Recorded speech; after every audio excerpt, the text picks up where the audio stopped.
Hello friends, आज हम बात करने वाले हैं कंप्यूटर के उद्भव और विकास के बारे में। आप सभी जानते हैं कंप्यूटर क्या चीज़ है। आज के युग में कंप्यूटर बहुत ही बड़ा क्षेत्र में यहाँ पे माना जाता है, तो उसी के बारे में हम थोड़ा इसमें डिटेल्स में जान लेते हैं। एक्चुअली हमने इसका नोट्स बनाया हुआ है, इसका हमने शॉर्ट डिस्क्रिप्शन एकदम बनाया हुआ है फुल्ली एग्ज़ाम के लिए। जो आप बीपीएससी एग्ज़ाम में आप पार्टिसिपेट जो कैंडिडेट कर रहे हैं उनके लिए यह बहुत ही महत्वपूर्ण वीडियो है, स्टार्टिंग से लेके। यानी कहने का मतलब आज से हम नया वीडियो यहाँ पे नया इस चैनल पे बीपीएससी टीचर रिक्वायरमेंट के बारे में जो भी कंप्यूटर साइंस के कैंडिडेट हैं उनके लिए यह वीडियो होने वाला है, अभी से लेके बिल्कुल एग्ज़ाम तक के। ठीक है, तो जितने भी लोग कंप्यूटर साइंस के हैं वो अपना इंटरेस्ट इस वीडियो में दिखा सकते हैं, इस चैनल पे दिखा सकते हैं, क्योंकि यहाँ पे हम कंप्यूटर के जितना भी इसमें सिलेबस आपका एनसीईआरटी और एससीईआरटी का दिया गया है वो सब कुछ हम कवर करने वाले हैं। ठीक है, इसमें एक चीज़ हम और भी बता दें फ्रेंड्स, इसमें हम वन लाइनर क्वेश्चन भी आपको रिवीजन करवाने वाले हैं। हमारे पास टोटल 14,000 के आसपास वन लाइनर क्वेश्चन है, जो कि आपके एग्ज़ाम में 110% वहाँ से आपको आने वाला है। प्रत्येक क्षेत्र में यहाँ पे हमने एमसीक्यू बनाया हुआ है, वो सब कुछ भी हम इसके आने वाले वीडियो में हम चर्चा करेंगे। वन लाइनर आप लोग के लिए बहुत ही महत्वपूर्ण है, क्योंकि आपका जो एग्ज़ाम है वह एमसीक्यू क्वेश्चन ही आपको यहाँ पे आने वाला है। तो आज से हम यह वीडियो स्टार्ट कर रहे हैं, तो जितने भी कैंडिडेट कंप्यूटर साइंस के हैं वो अपना इच्छा हमारे चैनल पे और इस वीडियो के साथ जता सकते हैं, और जो भी आपके मन में क्वेश्चन रहेगा आप हमें कमेंट के माध्यम से पूछ सकते हैं। ठीक है, तो अब हम यहाँ पे आगे बात करने वाले हैं कंप्यूटर के उद्भव और विकास के बारे में। यहाँ पे आप अपने स्क्रीन पे देख पाएंगे फ्रेंड्स। तो सबसे पहले यहाँ पे जो आपका कंप्यूटर का आविष्कार जो हुआ था वह अवेकस का हुआ था। ठीक है, अवेकस का यहाँ पे हुआ था, जिसका प्राचीन काल में इसका जो काम होता था वह गणना यंत्र का होता। गणना यंत्र कहने का मतलब इसमें जोड़ और घटाव का काम यहाँ पे होता था। ठीक है, जोड़ एवं घटाने के लिए प्रयोग किया जाता था और वर्गमूल निकालने के लिए भी इसका प्रयोग किया जाता था। ये हम अवेकस की बात कर रहे हैं। अवेकस का जो आविष्कार हुआ था उसके बारे में हम थोड़ा सा देख लेते हैं कि अवेकस का आविष्कार आपका बेबीलोन में हुआ था, यानी जगह का नाम है। इसका जो समय था वह 16वीं शताब्दी में हुआ था। ठीक है, और जो इसका आविष्कारक का नाम था उसका नाम था ली काई चेन, जो कि चीन के यह रहने वाले थे। तो उनका यह अवेकस का आविष्कार उन्होंने ही किया था फ्रेंड्स। इसका थोड़ा सा हम विशेषता के बारे में देख लेते हैं। तो यह इसमें हम बता दें, यह सबसे पहला एवं सरल यंत्र है। ठीक है, अवेकस लकड़ी का एक आयताकार ढांचा होता था, लकड़ी का एक बना होता था। सबसे पहले जब अवेकस यह बनाया गया था तो इसमें लकड़ी की परत होती थी, लकड़ी की परत से यह बनाया गया था, जिसके अंदर ताड़ों का एक फ्रेम लगा होता था। ठीक है, जैसे इसके अंदर ताड़ इधर से भी मतलब ये ताड़ का एक फ्रेम होता था। इसके अंदर जो अभी आप नेटवर्किंग में देख सकते हैं कि बहुत सारे यहाँ पे वायर लगाए जाते हैं कभी कभी, तो उस चीज़ के बारे में आप यहाँ पे देख सकते हैं। ठीक है, यह क्षैतिज तारों में गोलाकार मोतियों के द्वारा गणना की जाती थी। इसकी विशेषता ये है फ्रेंड्स। तो अवेकस के बारे में आपने यहाँ पे जान लिया है कि अवेकस क्या चीज़ है। अब हम यहाँ पे देख लेते हैं पास्कल लाइन के बारे में। पास्कल लाइन जो है यह 1642 ईस्वी में यह आविष्कार किया गया था। इसके आविष्कारक का नाम था ब्लेज पास्कल, जो कि फ्रांस के रहने वाले थे फ्रेंड्स। ठीक है, तो यहाँ पे आप देख सकते हैं इसमें भी आपका जोड़ और घटाव का काम होता था। कोई भी संख्या को जोड़ने एवं घटाने का प्रयोग किया जाता था इसमें। और इसकी जो विशेषता है फ्रेंड्स, यह मैकेनिकल एडिटिंग मशीन थी। मैकेनिकल एडिटिंग मशीन के साथ साथ यह मशीन जो थी ओडोमीटर एवं घड़ी के सिद्धांत पर काम करती थी। इस मशीन में कई दांतेकार चक्र एवं पुराने टेलीफोन की तरह घुमाने वाले डायल होते थे। जैसे चोंगा वाला आपने फ़ोन पुराने ज़माने में देखा होगा कि चोंगा वाला फ़ोन ऐसे बना होता था, गोल गोल इस टाइप में। एक बार फिर से हम इसको दिखा देते हैं। यहाँ पे ड्राइव इस टाइप में था, यहाँ पे 1 2 3 4 6 7 8 9, तो इसको जैसे राउंड करके यह घुमाता था। तो इसका काम जो था पास्कल लाइन के समय में यह जो चोंगा वाला जो फ़ोन था वो आविष्कार किया गया था। ठीक है, इसमें देख सकते हैं इसकी विशेषता यहाँ पे लिखा हुआ है कि इसको जोड़ने एवं घटाने के लिए किया गया था। उपनाम जो है इसका एडिटिंग मशीन है, यानी एडिंग मशीन है, और प्रथम यांत्रिक गणना मशीन इसका नाम दिया गया है। यह जो पीडीएफ आप देख पा रहे हैं फ्रेंड्स, यह हमने बिल्कुल शॉर्ट बनाया हुआ है आपको एग्ज़ाम पर्पज़ से। ठीक है, मैं इसके बारे में विशेष आपको बता नहीं सकता हूँ, क्योंकि एग्ज़ाम आपका यहाँ पे मतलब सर पे है, आने वाला है। अगस्त में आपका एग्ज़ाम यहाँ पे होने वाला है। तो यहाँ पे जितना आप सटीक चीज़ जानने की कोशिश कीजिएगा और जितना आप वन लाइनर टच कीजिएगा क्वेश्चन, उतना आपके लिए बेनिफिट होगा। ठीक है, अब आगे इसमें बात कर लेते हैं डिफेंस इंजन एवं एनालिटिक इंजन के बारे में। डिफेंस इंजन का आविष्कारक जो था वो चार्ल्स बेबेज था, जो कि कंप्यूटर के भी आपके जो आविष्कारक है वो है। ठीक है, यह ब्रिटेन के रहने वाले थे और यह जो है 1822 ईस्वी में, इस जगह पे आप देख सकते हैं 1822 ईस्वी में यह लॉन्च किया गया था। ठीक है, यह जो मतलब जो डिफेंस इंजन है, इसका जो काम क्या था उसके बारे में हम देख लेते हैं। काम जो था यहाँ पे जोड़ गुना घटाव और ये सब काम इसका होता था। ठीक है, अब यहाँ पे देखिए 1842 ईस्वी में चार्ल्स बेबेज ने एक स्वचालित एनालिटिक इंजन बनाया था। ठीक है, एनालिटिक इंजन कहने का मतलब हुआ कि उसमें प्लस माइनस गुना और जो सब्सट्रैक्शन होती है वो आपका यहाँ पे यूज होता था। ठीक है, अब इसमें देखिए चार्ल्स बेबेज, यहाँ पे जो चार्ल्स बेबेज है उनको आधुनिक कंप्यूटर विज्ञान के जनक कहा जाता है। यानी इसका जो कंप्यूटर का फाउंडर एक तरह से आप बोल सकते हैं वो चार्ल्स बेबेज ही हैं। ये एमसीक्यू में भी आपका पूछ सकता है, जब हम एमसीक्यू करवाएंगे उसमें भी यह क्वेश्चन आपको आने वाला होगा। ठीक है, इसका देखिए उपयोग जो है, इसका उपयोग जो है बीमा, डाक, रेल उत्पाद में किया जाता था डिफेंस इंजन का। और इसकी जो विशेषता है वह है इस मशीन से सॉफ्ट तथा गियर लगे होते थे और यह मशीन भाप के द्वारा चलाई जाती थी। ठीक है, जैसे पहले के ज़माना में जो ट्रेन चलते थे वो भाप से किस प्रकार चलते थे, तो इसका सटीक एग्जाम्पल वही आपको आ रहा है फ्रेंड्स, डिफेंस इंजन। ठीक है, चलिए हम इसमें आगे बात कर लेते हैं। यहाँ पे आपको बताया गया है सेंसर टेबुलर। ठीक है, सेंसर टेबुलर की यहाँ पे बात की जा रही है। सेंसर टेबुलर 1990 की बात यहाँ पे की जा रही है, जिसको टैबुलिंग मशीन भी कहा जाता था। टैबुलिंग मशीन भी यहाँ पे बोला जाता था, जो कि इसका आविष्कारक हुआ था इसका आविष्कार 1890 ईस्वी में हुआ था। हरमन होलीरिथ, यानी जो यूएस के रहने वाले थे, हरमन होलीरिथ, उनके द्वारा यहाँ पे किया गया था। हरमन होलीरिथ को यहाँ पे पंच कार्ड के आविष्कारक का श्रेय भी इनको दिया गया है। क्वेश्चन आपको आ सकता है पंच कार्ड के आविष्कारक कौन थे, तो हरमन हेलीरिथ बताइएगा। और हरमन हेलीरिथ ने सेंसर टेबुलर कब बनाया था, तो 1890 ईस्वी में यहाँ पे बताया था। आगे इसमें बताया गया कि विद्युत चालित यंत्र है, यानी सेंसर टेबुलर जो है आपका विद्युत चालित यंत्र है, यानी आपका विद्युत जब इसमें उपयोग किया जाएगा तभी यह वर्क करेगा। ठीक है, इसका जो प्रयोग है अमेरिका में जनगणना के तौर पे यहाँ पे किया गया था। जैसे भारत में जनगणना होती है वैसे हर देश में होती है, तो उस समय यह अमेरिका में जनगणना के लिए यह सेंसर टेबुलर का उपयोग किया गया था। चलिए इसमें हम आगे देख लेते हैं मार्क IBM। ठीक है, IBM यानी इंटरनेशनल बिजनेस मशीन, यहाँ पे फुल फॉर्म भी आपको यहाँ पे एग्जाम में आ सकता है। अब यहाँ पे देखिए IBM यानी IBM का वैज्ञानिक जो था वह हार्वर्ड आइकेन ने दिया था।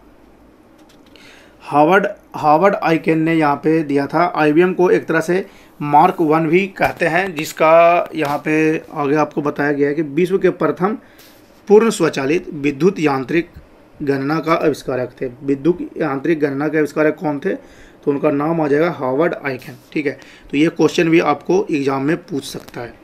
आगे हम बात कर लेते हैं इनिक की। इनिक यहाँ पे देख सकते हैं एनिएक का यहाँ पे फुल फॉर्म जो है आप इस जगह पे चेक क्लिक करिएगा। इसका फुल फॉर्म जो है electronic numerical integrator and calculator होता है। ठीक है, इनिएक ENIAC। आप यहाँ पे चाहिए तो वीडियो पॉज करके लिख भी सकते हैं। यह जो पूरा नाम इसका जो हमने बताया है electronic numerical integer and calculator, तो इनिएक का जो आविष्कार हुआ था वह 1946 ईस्वी में हुआ था। इनका जो आविष्कारक थे वो दो थे, JP एकर्ड एंड जॉन मॉचली। ठीक है, दो व्यक्ति मिलके यहाँ पे आविष्कार किए थे, यानी दो साइंटिस्ट मिलके यहाँ पे इनिएक का आविष्कार यहाँ पे किया गया था। ठीक है, इसको प्रथम पूर्ण इलेक्ट्रॉनिक कंप्यूटर के भी नाम से इनिएक को जाना जाता है। ठीक है, इसका जो प्रयोग है वह प्राइवेट फॉर्मो इंजीनियर्स रिसर्च एसोसिएशन तथा IBM में किया गया था। ठीक है, सबसे पहले यहाँ पे IBM में इसका जो वर्क है वो किया गया था। इसकी जो विशेषता है वह है कि 20 एक्यूमुलेटर का एक संयोजन है इनिएक। यह 1800 वैक्यूम ट्यूब्स, इसमें 18,000 वैक्यूम ट्यूब्स लगी होती है और यह पहला डिजिटल कंप्यूटर था। ठीक है, यहाँ पे हमने बताया भी है कि पहला डिजिटल कंप्यूटर आपका कौन सा था, तो इनिएक था। ठीक है, चलिए हम आगे इसमें देख लेते हैं ABC इसे यहाँ पे नाम आपका बता देगा। इनका पूरा नाम जो है एंटासॉफ्ट बेनी कंप्यूटर का नाम से यह जाना जाता है, ABC, जिसका आविष्कार 1939 ईस्वी में हुआ था। और इसमें भी 2 आविष्कारक थे जिनका नाम एक था एटनासॉफ एंड क्लिफोर्ड वेरी, ठीक है। तो यहाँ पे आप नाम इस जगह से पढ़ सकते हैं फ्रेंड्स, ठीक है। यहाँ पे इसमें बताया गया कि संसार का पहला इलेक्ट्रॉनिक डिजिटल कंप्यूटर जो था, डिजिटल कंप्यूटर पहला था, वह ABC था, जिसका आविष्कार 1939 ईस्वी में किया गया था। और इनके 2 आविष्कारक थे, यहाँ पे आप नाम देख लीजिएगा। चलिए इसमें हम आगे देख लेते हैं। इडवेक की बात कर रहे हैं, EDVAC। इडवेक का स्थापना यहाँ पे 1950 ईस्वी में किया गया था। 1950 ईस्वी में यहाँ पे जो किया गया था इडवेक का स्थापना, उसमें इसका फुल फॉर्म जो यहाँ पे बताया गया है, electronic discrete variable automatic computer, ठीक है। Electronic discrete variable automatic computer. इसका जो आविष्कारक था उसका नाम था जॉन वॉन न्यूमैन द्वारा यहाँ पे आविष्कार किया गया था, जो कि अमेरिका के यहाँ पे रहने वाले थे। इनको यहाँ पे आधुनिक कंप्यूटर के विकास में सर्वाधिक योगदान देने वाले यह प्रथम वैज्ञानिक थे। और डाटा एवं अनुदेश दोनों को बाइनरी प्रणाली में संग्रहित करने का इनको श्रेय भी दिया गया है। इसलिए इनको यहाँ पे बताया जाता है कि यह गणना करने का काम करता है, जो कि यहाँ पे इसकी विशेषता जो है 30 टन बड़ा एवं 150 फीट चौड़ा था। इनका जो इडवेक का यहाँ पे निर्माण जब किया गया था। उसके आगे यहाँ पे यूनिवेक की बात की जा रही है। यूनिवेक यानी यूनिवर्सल ऑटोमेटिक कंप्यूटर। यूनिवेक का फुल फॉर्म यहाँ पे है यूनिवर्सल ऑटोमेटिक कंप्यूटर, जो कि 1951 ईस्वी में, 1951 से लेकर 54 ईस्वी, यानी 1951 में इसका नाम दिया गया था यूनिवेक, ठीक है। यूनिवेक का जो यहाँ पे नाम दिया गया था वह 1954 ईस्वी में दिया गया था, 1954 ईस्वी में। लेकिन यहाँ पे देखिए 1951 ईस्वी में दिया गया था। यूनिवेक का जो यहाँ पे यूनिवर्सल ऑटोमेटिक कंप्यूटर का जो यहाँ पे स्थापना हुआ था वह 1951 ईस्वी में दिया गया था। 1951 ईस्वी के बाद यूनिवेक 1 निकाला गया, जिसमें इनका जो आविष्कार हुआ था वह 1954 ईस्वी में हुआ था। कि कब हुआ था? 1954 ईस्वी में, ठीक है। अब यहाँ पे 1954 ईस्वी में इसमें जीक यानी GEC जनरल इलेक्ट्रॉनिक कॉरपोरेशन के द्वारा यहाँ पे यूनिवेक 1 निकाला गया था 1954 ईस्वी में।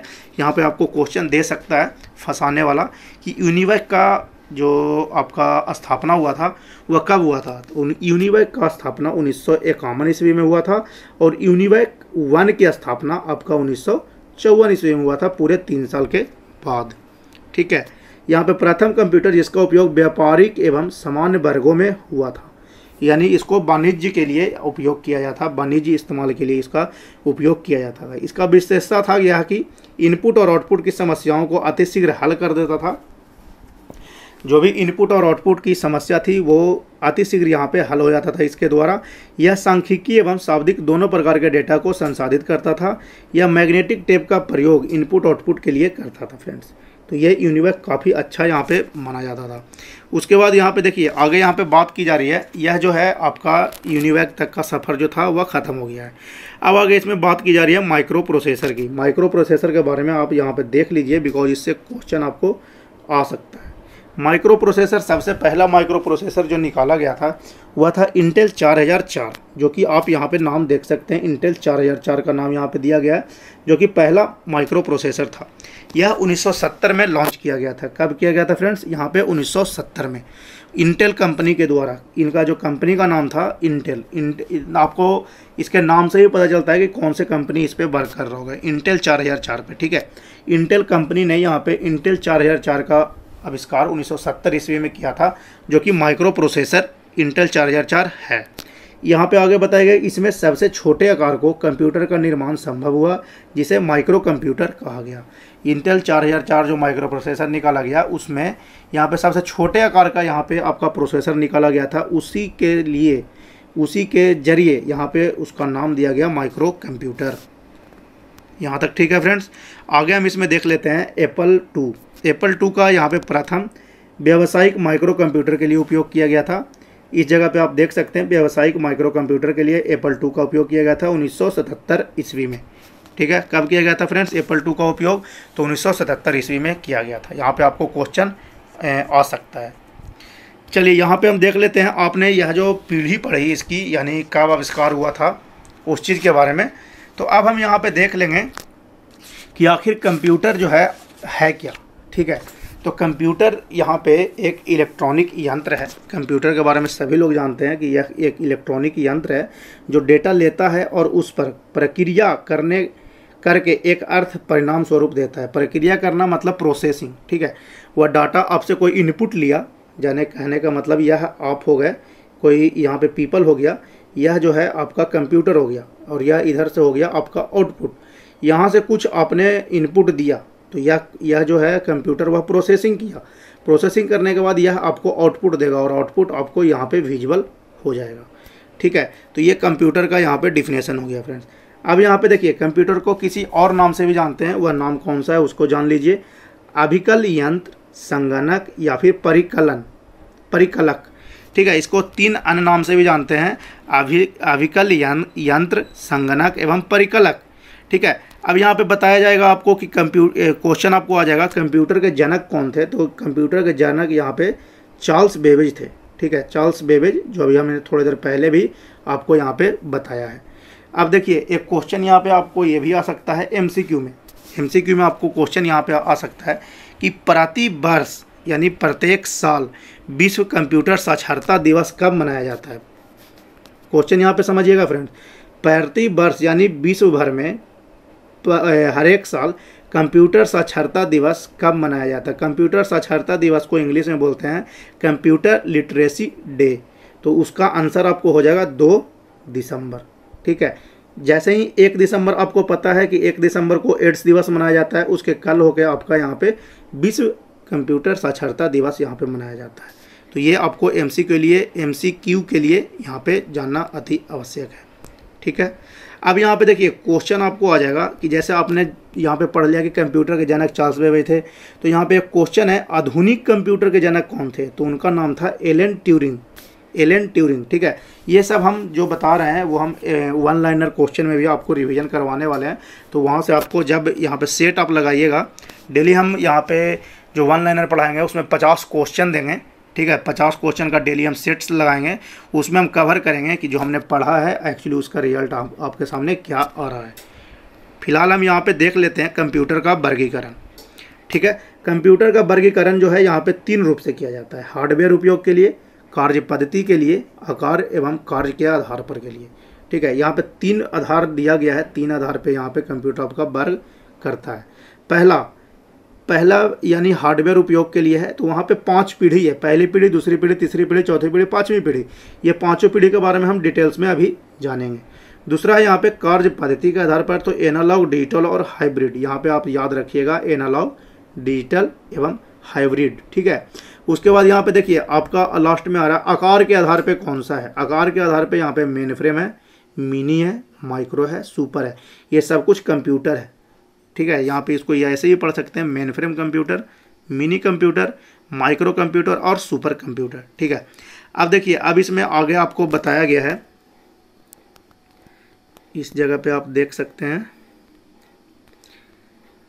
देखिए यहाँ पे जो हमने बताया कि आपको 5 पीढ़ी के बारे में यहाँ पे आपको जानना अति आवश्यक है, उसमें से यहाँ पे बताया गया कि हार्डवेयर के उपयोगिता के आधार पर जो प्रथम पीढ़ी है उसके बारे में हम थोड़ा सा यहाँ पे डिटेल्स आप लोग के लिए लाए हैं फ्रेंड्स।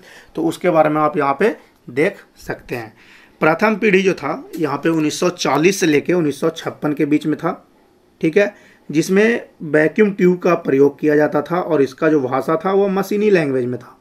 इसमें जो मेमोरी यूज होता था वह है चुंबकीय टेप एवं पंच कार्ड। क्वेश्चन आपको यहाँ से आ सकता है। ठीक है, कि कंप्यूटर के प्रथम पीढ़ी में कौन सी मेमोरी का यहाँ पे यूज किया जाता था, तो उसका नाम था चुंबकीय टेप एवं पंच कार्ड। इसके जैसे उदाहरण हैं एनिएक, एडसेक, एडवैक, यूनिवैक 2, जो अभी हमने आपको बताया है, वही सब नाम यहाँ पे आपको प्रथम पीढ़ी में आ रहा है फ्रेंड्स, यहाँ पे आप चेक कर सकते हैं। आगे है IBM 701, IBM 650, मार्क 2, मार्क 3 और बेरोज 2202। यहाँ पे आपको याद करना पड़ेगा। ये प्रथम पीढ़ी जो था, सबसे ज़्यादा क्वेश्चन यहाँ पे यह आता है प्रथम पीढ़ी कब से कब था, तो 1940 से लेकर 1956, जो कि वैक्यूम ट्यूब यहाँ पे यूज होता था। इसका प्रयोग मशीनी भाषा में, इसका जो लैंग्वेज था इसका मशीनी भाषा था। ठीक है, चलिए अब हम इसमें दूसरी पीढ़ी को देख लेते हैं। दूसरी पीढ़ी में यहाँ पे बताया गया था, दूसरी पीढ़ी जो था 1956 से लेके 1963, मतलब 1956 से लेके 1963 के बीच में दूसरी पीढ़ी का यहाँ पे उपयोग किया गया था। दूसरी पीढ़ी में यहाँ पे प्रयोग में ट्रांजिस्टर किया गया था, ठीक है। और उसमें जो भाषा थी वो असेंबली लैंग्वेज थी। पहले पीढ़ी में यहाँ पे मशीन भाषा थी, दूसरे में असेंबली लैंग्वेज थी। मेमोरी जो थी वह चुंबकीय टेप थी। चुंबकीय टेप पहले वाले में भी था, यहाँ पे देखिए मैग्नेटिक चुंबकीय टेप एवं पंच कार्ड थी। और सेकंड में भी आपको यहाँ पे चुंबकीय टेप की बात की जा रही है। इसका जो विकास इसका कौन किया था, उसका नाम यहाँ पे दिया हुआ है विलेम सोंकी। विलेम सोंकी ने यहाँ पे इन्होंने दूसरी पीढ़ी का आविष्कार किया था। इसमें सबसे लोकप्रिय कंप्यूटर जो थी वह IBM 1401 थी। इसका जो उदाहरण यहाँ पे देख लीजिए, IBM 1602, IBM 7094, CDES 3600, RCA 501 और यूनिवैक 1107 यहाँ पे इसका मेन उदाहरण है फ्रेंड्स।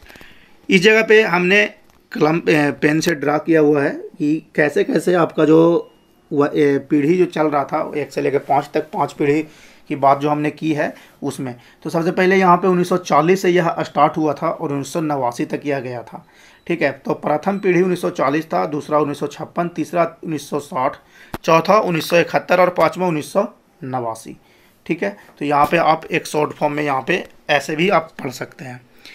अब आगे हम बात करेंगे यहाँ पे तीसरी पीढ़ी के बारे में। तीसरी पीढ़ी में आपको क्या यहाँ पे कब क्या कैसे क्या हुआ था उसके बारे में हम यहाँ पे देख लेते हैं।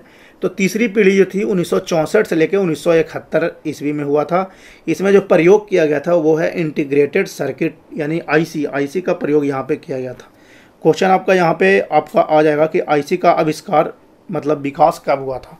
तो IC का विकास यहाँ पे इस साइड में देखिए 1951 लिखा हुआ है, 1951 में किया था। और इसका जो आविष्कार कौन किया था, तो जैक किल्बी किया था। जैक किल्बी ने 1951 ईस्वी में IC का आविष्कार किया था। ये देखिए इसमें जो भाषा यूज होता है वह हाई लेवल प्रोग्रामिंग लैंग्वेज होता है। यानी हाई लेवल प्रोग्रामिंग की जहाँ पे बात आती है वहाँ पे सबसे पहला पास्कल और बेसिक्स की बात यहाँ पे आपको की जाएगी। पास्कल लैंग्वेज और बेसिक लैंग्वेज की यहाँ पे बात की जाएगी, ठीक है। इसमें जो मेमोरी है, मेमोरी आपका चुंबकीय डिस्क है। चुंबकीय डिस्क का प्रयोग यहाँ पे किया जाता है। विशेषता जो है वह मल्टी प्रोग्रामिंग एवं मल्टी प्रोसेसिंग संभव हुआ था। उदाहरण के तौर पे आप देख सकते हैं IBM 360, IBM 370, यहाँ पे और भी एग्जाम्पल्स यहाँ पे दिए गए हैं, वो आप चेक कर लीजिएगा। ICL 1900, बोरेज 5700, 6700, 7700, सीडेक 3000 से लेकर 6000 तक, यूनिवैक 9000, हेमीवेल 6000 का यहाँ पे उदाहरण यहाँ पे बताया गया कि ये सब चीज़ तीसरी पीढ़ी में आपका यूज किया गया था, ठीक है। फिर से एक बार यहाँ पे एक चीज़ देख लीजिए कि IC चिप का जो विकास था 1951 ईस्वी में किया गया था जैक किल्बी के द्वारा, ठीक है। अब हम आगे देख लेते हैं चौथी पीढ़ी, यानी चौथी पीढ़ी के बारे में जो हम बात कर रहे हैं वह हुआ था 1971 से लेकर 1989 के बीच में। 1971 से लेकर 1989 के बीच में इसमें जो प्रयोग किया गया था वह है IC का VLSI यानी वेरी लार्ज स्केल इंटीग्रेशन। आपका यहाँ पे फुल फॉर्म भी यह क्वेश्चन एग्जाम में आ सकता है। VLSI very large scale integration technique पे यहाँ पे प्रयोग किया गया था। देखिए इसमें भाषा जो है वह हाई लेवल भाषा ही यूज किया गया था, बट यहाँ पे हाई लेवल में प्रोग्रामिंग आपका यूज हुआ था। तो वो थी यहाँ पे सबसे पहला भाषा C का उपयोग यहाँ पे चौथी पीढ़ी में किया गया था, ठीक है। अब इसमें आगे बताया गया है कि यह एक सिलिकॉन चिप पर सभी एकत्रित परिपथ थे जो माइक्रो प्रोसेसर में यूज हुआ था। इसका विकास जो था 1971 में MI हॉफ ने किया था। MI हॉफ ने इसका आविष्कार 1971 ईस्वी में किया था। अब यहाँ पे क्वेश्चन आ जाएगा आपका कि PC कंप्यूटर कहाँ गया। PC कंप्यूटर की जो बात की जा रही है, जो आप डेस्कटॉप यूज कर रहे हैं उसकी बात की जा रही है, तो वह 1981 ईस्वी में बनाया गया, IBM के द्वारा बनाया गया था और माइक्रो कंप्यूटर उसका नाम पहला दिया गया था, ठीक है। तो ये थी चौथी पीढ़ी फ्रेंड्स। अब हम पाँचवीं पीढ़ी में बात कर लेंगे। पाँचवीं पीढ़ी में यहाँ पे सबसे शुरुआत में 1989 में की गई थी, यानी यह जो पाँचवीं पीढ़ी है वह 1989 में यूज की गई थी। और यहाँ पे जो चिप यूज किया गया था वह ULSI तकनीक पे किया गया था। इससे पहले हमने VLSI की बात की थी, वेरी लार्ज की बात की थी, बट यहाँ पे अल्ट्रा लार्ज स्केल इंटीग्रेशन की बात की जा रही है, यानी ULSI की बात यहाँ पे की जा रही है। इसमें जो भाषा यूज हुआ था वह हाई लेवल लैंग्वेज C का यहाँ पे उपयोग किया गया था। मेमोरी जो थी वह मैग्नेटिक डबल मेमोरी की यहाँ पे उपयोग में लाया गया था, ठीक है। तो यहाँ पे एक चीज़ हम शॉर्ट में यहाँ पे देख लेते हैं कि प्रथम पीढ़ी में जो क्या किया गया था। तो प्रथम पीढ़ी में आप यहाँ पे देख सकते हैं वैक्यूम ट्यूब का उपयोग किया गया था, दूसरा में ट्रांजिस्टर का उपयोग किया गया था, तीसरा में इंटीग्रेशन चिप का किया गया था, और चौथा में आईसी यानी आईसी की उपयोगिता VLSI के उपयोग में किया गया था, और पांचवा में आईसी का ULSI का उपयोग यहाँ पे किया गया था। ठीक है, तो यहाँ तक आई होप सो कि आप लोग को सबको क्लियर होगा फ्रेंड्स। ठीक है, अब देखिए आगे यहाँ पे बताया गया कि जैसे आकार के आधार पर यह जो मतलब कंप्यूटर थी वह आकार के आधार पर किस तरह से थी। ठीक है, तो आकार के आधार पर यहाँ पे देख सकते हैं, पहला है सुपर कंप्यूटर, ठीक है, दूसरा है मेन फ्रेम, तीसरा है मिनी और माइक्रो। ठीक है, और एक यहाँ पे एक और छूट गया है, वह है पीसी यानी पर्सनल कंप्यूटर। पीसी का यहाँ पे उपयोग किया गया था, वह है पर्सनल कंप्यूटर। ठीक है, तो यहाँ पे 4-5 तरह के आप लोग को कंप्यूटर आकार के आधार पर देखने को यहाँ पे मिल जाएगा। देखिए सबसे पहले हम यहाँ पे बात कर लेते हैं सुपर कंप्यूटर के बारे में। सुपर कंप्यूटर जो है जिसकी कार्य करने की क्षमता 500 मेगाफ्लैक्स से अधिक है, उसे सुपर कंप्यूटर कहते हैं। यह सबसे तेज एवं सबसे बड़ा कंप्यूटर है। सर्वाधिक उपयोग इसका कहाँ होता है, तो वैज्ञानिक व इंजीनियर लोग इसका करते हैं। और यह विश्व का सबसे सुपर कंप्यूटर, जो पहला सुपर कंप्यूटर है उसका नाम था सीडैक 6600, जो कि 1964 ईस्वी में यहाँ पे लॉन्च किया गया था, जो कि कंट्रोल डाटा कॉरपोरेशन के द्वारा यहाँ पे किया गया था। कंट्रोल डाटा करने के लिए किया गया था। यह सक्सेस नहीं हुआ था। जो सबसे पहले यहाँ पे आपका 1964 में क्रिएट किया गया था, यानी आविष्कार जो किया गया था वह सक्सेस नहीं हुआ था, यह विफल रह गया था। इसके बाद यानी जब यह विफल रह गया, उसके बाद यहाँ पे विश्व का पहला सफल कंप्यूटर के रूप में क्रे एक्स का नाम आया था। क्रे एक्स यानी 1979 ईस्वी में इसका आविष्कार सफलतापूर्वक यहाँ पे दिया गया, जिसका सबसे पहला नाम दिया गया पहला सुपर कंप्यूटर। तो आपका क्वेश्चन यहाँ पे आ सकता है एग्जाम में कि विश्व का सबसे पहला सुपर कंप्यूटर कौन सा था, जो कि उसका आप आंसर दीजिएगा क्रे के। ठीक है, जो 1979 ईस्वी में यहाँ पे किया गया था। चलिए हम इसमें आगे देख लेते हैं। समिट की बात की जा रही है। समिट का यहाँ पे आविष्कार जून 2018 में किया गया था लॉन्च, और इसका जो कंपनी था वह IBM था। IBM अमेरिका की कंपनी है, और यह विश्व का निम्नतम सुपर कंप्यूटर है फ्रेंड्स। समिट का नाम आप सुन लीजिए। ठीक है, आगे हम इसमें बात कर लेते हैं औरोरा की बात यहाँ पे की जा रही है, जो अगला सुपर कंप्यूटर था। यानी समिट के बाद जो कंप्यूटर थी उसका नाम था यहाँ पे अरोरा, जो कि अमेरिका इसको बना रहा था। ठीक है, किसको, औरोरा को अमेरिका यहाँ पे बना रहा था। इसमें देखिए सबसे पहला जो परम कंप्यूटर यहाँ पे निकाला गया था वह परम 8000 था, जो भारत का सबसे पहला सुपर कंप्यूटर था। इसको लॉन्च 1991 ईस्वी में किया गया था, और 1991 ईस्वी में इस कौन सी कंपनी थी उस समय, तो सीडैक का फुल फॉर्म यहाँ पे हमने साइड में लिखा हुआ है, centre for development in advance. ठीक है, तो यहाँ पे आप सीडैक का फुल फॉर्म भी चेक कर सकते हैं, जिसका मुख्यालय यहाँ पे पुणे में उस समय था। ठीक है, तो यहाँ पे सबसे पहला कंप्यूटर आपका सुपर कंप्यूटर पूछ दिया जाए क्वेश्चन, तो आपको बताना है परम 8000, जो कि 1991 ईस्वी में किया गया था सीडैक कंपनी के द्वारा, जिसका मुख्यालय यहाँ पे पुणे में था। अब देखिए जो हमने परम आपको बताया परम 8000, उसकी सीरीज चलती है। ठीक है, वह कंप्यूटर की जो यहाँ पे है वह सीरीज चलती है। सबसे पहला सीरीज है 8000, फिर 8600, फिर 9900, फिर 10000, उसके बाद फिर पदम थी, युवा द्वितीय थी, और ईशान था। ठीक है, तो यहाँ पे 7-8 तरह के यहाँ पे सीरीज इसका निकाला गया था। अब आगे इसमें बताया गया प्रत्यूष का नाम यहाँ पे आप सुन लीजिए, जो कि प्रत्यूष IITM के द्वारा बनाया गया था, यानी इंडियन इंस्टीट्यूट ऑफ ट्रोपोलॉजी मेट्रोलॉजी। ठीक है, ट्रॉपिकल मेट्रोलॉजी के यहाँ पे द्वारा बनाया गया था। कब, 8 जून 2018 को। भारत का नवीनतम सुपर कंप्यूटर। यहाँ तक क्लियर है। आगे इसमें देख लेते हैं, बताया गया है कि फ्लास्क यहाँ पे देखिए सुपर कंप्यूटर की क्षमता मापने की इकाई है। क्वेश्चन यहाँ पे वन लाइनर यहीं से आपको सेट मिल जाएगा। ये हम जब वन लाइनिंग करवाएंगे क्वेश्चन, उसमें भी हम यह क्वेश्चन डाल के वहाँ पे आपको बताने वाले हैं। तो यहाँ पे अगर आप देख लीजिएगा तो उस जगह पे आपको सेट मारने में ईजी होगा। प्रत्येक सेट 50 क्वेश्चन का होगा फ्रेंड। डेली बेस पे यहाँ पे हम करवाएंगे आपको। ठीक है, अब यहाँ पे देख लीजिए फ्लास्क सुपर कंप्यूटर की क्षमता मापने की इकाई है, और hertz mainframe mini computer micro computer की क्षमता मापने की इकाई यहाँ पे दर्शाया गया है। आगे हम बात कर लेते हैं दूसरे कंप्यूटर के बारे में, यानी उसका नाम है मेन फ्रेम। मेन फ्रेम जो है सुपर कंप्यूटर को छोड़कर विशाल आकार का सभी कंप्यूटर जो है वह मेन फ्रेम कंप्यूटर है। इसका जो कार्य है एक साथ एक से अधिक लोगों का कार्य कर सकता है। यह भंडारण क्षमता सर्वाधिक इसका ज़्यादा है, यानी मतलब भंडारण क्षमता इसका सबसे ज़्यादा है। इसका उपयोग कहाँ किया जाता है? तो इसका उपयोग बैंक में किया जाता है, जनगणना आंकड़े में किया जाता है, या फिर बड़े बड़े उद्योग में यहाँ पे इसकी की जाती है। यानी कहने का मतलब जहाँ अत्यधिक आंकड़े की ज़रूरत हो वहाँ पे हम मेन फ्रेम कंप्यूटर की बात करेंगे। क्लियर है? इसका उपयोग जो है वह सर्वर के रूप में किया जाता है प्रत्येक कंपनी या बैंक या फिर जनगणना जहाँ पे भी आप करना चाहते हैं। उदाहरण जो है इसका ICL 39 है और IBM 4381 यहाँ पे उदाहरण इसका दिया गया है। नेक्स्ट हम कंप्यूटर की बात करेंगे मिनी कंप्यूटर। ठीक है, मिनी कंप्यूटर यानी मेन फ्रेम कंप्यूटर से छोटा होता है, वह कम खर्चीला होता है और कम शक्तिशाली होता है। ठीक है, यह पर्सनल माइक्रो से महंगा होता है, शक्तिशाली होता है, यानी जितना छोटा सामान आएगा उतना यहाँ पे महंगा होगा और उतना ही शक्तिशाली होगा, यानी पावरफुल होगा। ठीक है, अब इसमें आगे बताया गया कि विश्व का पहला मिनी कंप्यूटर जो है उसका नाम है PDA 8। PDA का फुल फॉर्म यहाँ पे आपको क्वेश्चन आ जाएगा, पर्सनल डाटा प्लेटफॉर्म। ठीक है, तो यहाँ पे आप देख सकते हैं यह जो है PDA वह बनाया किसके द्वारा गया है? तो DEC यानी डिजिटल इक्विपमेंट कॉरपोरेशन यानी कंपनी का नाम है, उसके द्वारा बनाया गया था।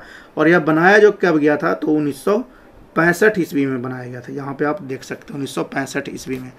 इसका जो काम होता था वह ऑफिस और बड़ी बड़ी कंपनी में इसका उपयोग किया जाता था। ठीक है, अब यहाँ पे देखिए एग्जाम्पल जैसे है टेबल PC, सेलफोन या फिर MP3 प्लेयर जो एप्लीकेशन है उसके बारे में यहाँ पे बताया जा रहा है। नेक्स्ट यहाँ पे माइक्रो कंप्यूटर। माइक्रो कंप्यूटर का यहाँ पे जो नाम दिया गया उसको पर्सनल कंप्यूटर भी कहा जाता है। इसमें माइक्रो प्रोसेसर विद्यमान होते हैं। एक छोटा अंकीय संगणक है। मल्टीटास्क पर आधारित यह एक कंप्यूटर है। एक समय में एक ही व्यक्ति द्वारा कार्य यह किया जाएगा माइक्रो कंप्यूटर में। इसका जो विकास है वह 1970 ईस्वी में किया गया था।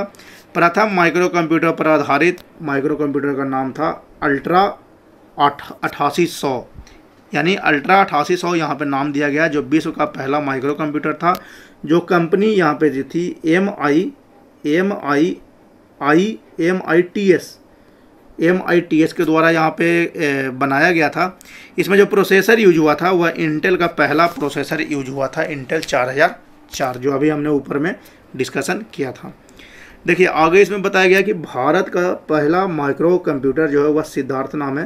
क्वेश्चन आपको यहाँ पे आपका आ जाएगा, सिद्धार्थ भारत से निर्मित पहला पर्सनल कंप्यूटर है जो कौन कंपनी के द्वारा बनाया गया? तो बार्क कंपनी उस समय मुख्यालय उसका मुंबई द्वारा बनाया गया था, मुंबई में था। ठीक है, इसके उदाहरण हम देख लेते हैं। उदाहरण है यहाँ पे डेस्कटॉप, लैपटॉप, लैपटॉप, नोटबुक और टैबलेट। ठीक है, तो इस जगह पे आप चेक कर सकते हैं।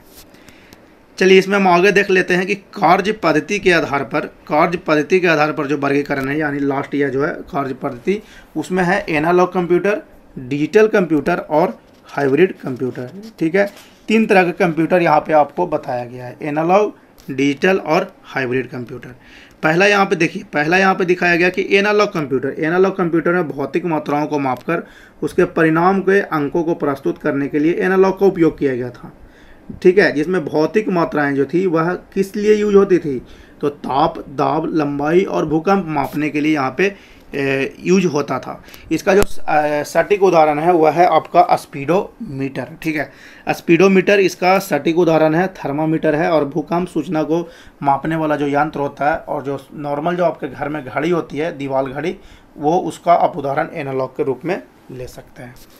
इसका देखिए इसका सर्वाधिक उपयोग जो कहाँ हुआ, उसका सर्वाधिक उपयोग यहाँ पे विज्ञान एवं इंजीनियरिंग के क्षेत्र में हुआ।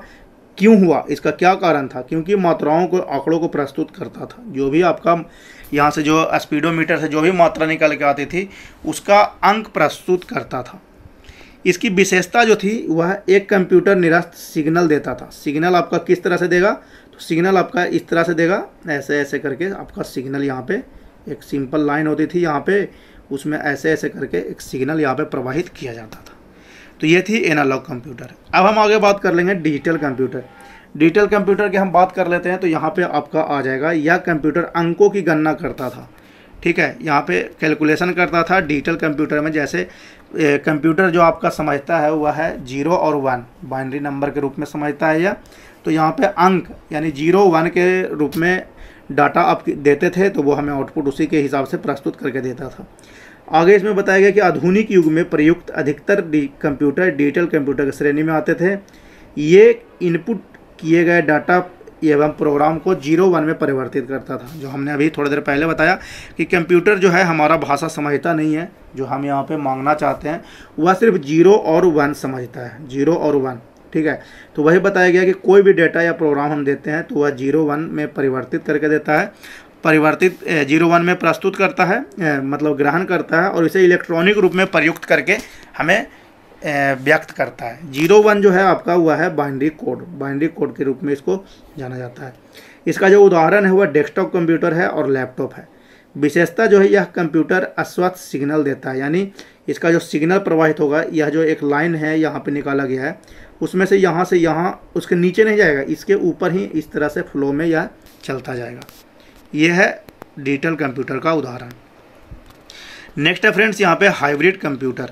हाइब्रिड कंप्यूटर में यहाँ पे बताया गया कि हाइब्रिड कंप्यूटर उस कंप्यूटर को कहा जाता है जिसमें एनालॉग और डिजिटल दोनों की कंप्यूटर की गुण सम्मिलित हों। हाइब्रिड वह कंप्यूटर है जिसमें से एनालॉग और डिजिटल दोनों की यहाँ पे कंप्यूटर के गुण जो है सम्मिलित है। अर्थात इसका मतलब क्या है, एनालॉग तथा डिजिटल में मिश्रित रूपों को हाइब्रिड कंप्यूटर कहते हैं। जो एनालॉग में यूज होता है और डिजिटल में जो यूज होता है जो भी यहाँ पे, वो आपका हाइब्रिड कहलाता है। इस जगह पे देखिए बताया गया ये भौतिक मात्राओं को आंकड़ों में परिवर्तित करके उसे डिजिटल रूप में लाता है, ठीक है। इसका उपयोग जो है उसका उपयोग कहाँ किया जाता है, तो रडार और सोनार लोग इसका उपयोग करते हैं। पेट्रोल पंप पर यूज करते हैं पेट्रोल को मापने के लिए, रुपयों की गणना करने के लिए। इसका जो सर्वाधिक यूज है वह है ईसीजी और आईसी कंप्यूटर के रूप में इसका किया जाता है। डायलिसिस मशीन के द्वारा भी इसका किया जाता है, यानी चिकित्सा के क्षेत्र में सबसे ज़्यादा उपयोग आपका हाइब्रिड का किया जाता है, ठीक है। इसमें देखिए कार्य पद्धति जो है इसमें दोनों रूप से प्रवाहित किया जाता है। जो आपका एनालॉग में था इस तरह से ऊपर नीचे, ठीक है। उसके बाद यहाँ पे डिजिटल में जो था इस तरह से सिर्फ ऊपर ही प्रवाहित करता था इसमें डाटा वो, ठीक है। तो दोनों का सम्मिलित यहाँ पे निकाला गया था। एनालॉग और डिजिटल दोनों की विशेषता प्रदर्शित यह करता था। तो यह है आपका हाइब्रिड कंप्यूटर, ठीक है। तो यहाँ पे हमने कंप्यूटर के बारे में आपको जो था मतलब मेन रूप से जो भी यहाँ पे जो हमने नोट्स बनाया था शॉर्ट जो आप लोग के लिए यहाँ पे हमने प्रस्तुत किया है वो आपके सामने हमने रख दिया है। नेक्स्ट वीडियो में भी आपको थोड़ा सा हम कंप्यूटर के बारे में और थोड़ा सा बताने वाले हैं, ठीक है। जिसमें हम आपको इनपुट आउटपुट डिवाइस के बारे में अगला वीडियो हम बनाने वाले हैं, उसमें इनपुट आउटपुट डिवाइस के बारे में हम आपको बताएंगे, ठीक है, कि किस तरह से इनपुट आउटपुट है, क्या चीज़ कंप्यूटर में इनपुट है, क्या आउटपुट है, क्या प्रोसेसिंग है, सब कुछ उस अगले वीडियो में हम चर्चा करने वाले हैं। उसके बाद जैसे ही ये दोनों चैप्टर ख़त्म हो जाएंगे आपका यहाँ पे MCQ इस पे हम स्टार्ट करेंगे। MCQ में प्रत्येक सेट आपको लगाना है फ्रेंड्स। जैसे ही आप पढ़िएगा ये सब कुछ आपको MCQ में क्वेश्चन आने वाले हैं, तो ये क्वेश्चन इसको थोड़ा सा रिवीजन भी आप लोग कर लीजिएगा। चलिए मिलते हैं आपसे नेक्स्ट वीडियो में, तब तक के लिए धन्यवाद। जय हिंद।